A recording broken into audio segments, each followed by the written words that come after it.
لیکن ہمارے گھروں کی حالت کیا ہے؟ ہم دیگر کتابیں تو پڑھ لیتے ہیں،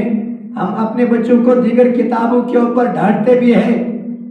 ہم اپنے بچوں کو دیگر کتابوں کے اوپر محنت کراتے ہیں، ہم اپنے بچوں کو اگر میتھ ہو، سائنس ہو، انگلش ہو، یہ کتابیں ان کے لیے الگ استاد کا انتخاب کرتے ہیں۔ جب میں اور آپ کسی کالج کے اندر یا کسی سکول کے اندر اپنے بچے کو داخلہ کرانے کے لیے جاتے ہیں، ہم پہلے یہ سوچتے ہیں کیا اس سکول کے اندر تعلیم اعلی معیار کی ملتی ہے یا نہیں ملتی ہے،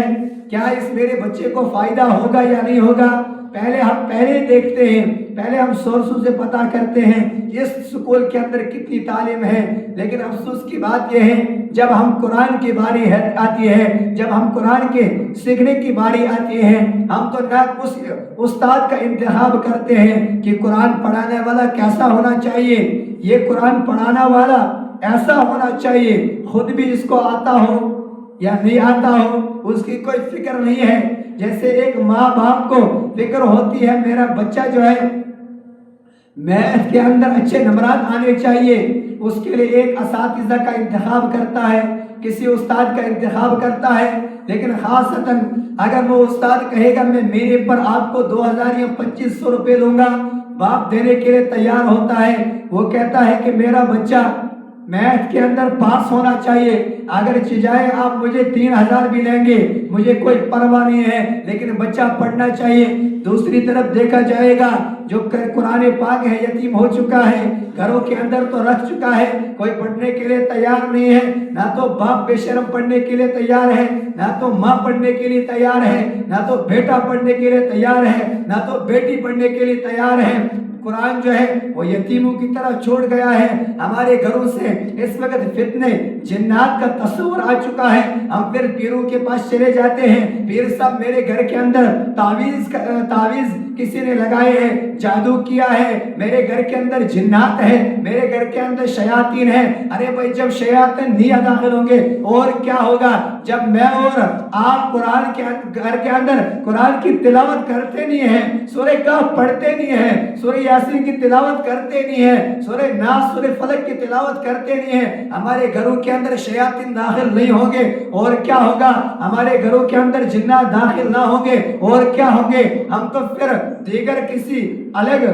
کیا کہتے ہیں گاؤں کے اندر کسی مولوی صاحب کو اٹھا کر لاتے ہیں، میرے گھر کے اندر سورہ یاسین پڑھ لیجئے، میرے باپ کا انتقال ہو گیا ہے، میرے باپ کا نماز جنازہ پڑھا لیجئے، میری ماں کا انتقال ہو گیا ہے، اس کے لیے ثواب کیجئے۔ لیکن خود کیا کرتا ہے؟ خود تو نہ پڑھنے کی خواہش ہے، نہ تو اپنے بچوں کو پڑھا سکتا ہے، نہ تو یہ اس نے فکر کی ہے کبھی۔ جیسے میں سکول کے اندر